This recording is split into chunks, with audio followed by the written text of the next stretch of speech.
Assalamualaikum warahmatullahi wabarakatuh. Halo semua, bagaimana kabar hari ini? Saya harap baik-baik saja ya. Kali ini kami Diskominfotik Banda Aceh akan menyampaikan cara melapor di Span Lapor. Span Lapor adalah sarana aspirasi dan pengaduan berbasis online yang dijalankan dengan prinsip mudah, terpadu dan tuntas.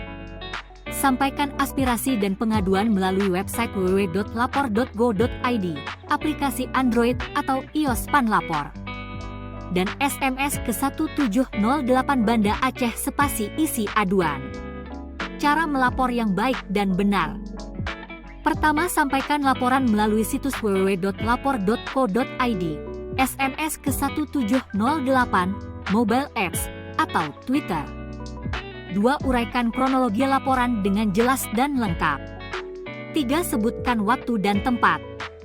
4. Gunakan bahasa Indonesia yang baik dan benar. 5. Lampirkan bukti pendukung apabila tersedia. 6. Kirimkan laporanmu dan tunggu laporan diverifikasi.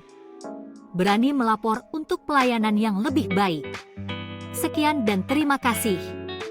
Wassalamualaikum warahmatullahi wabarakatuh.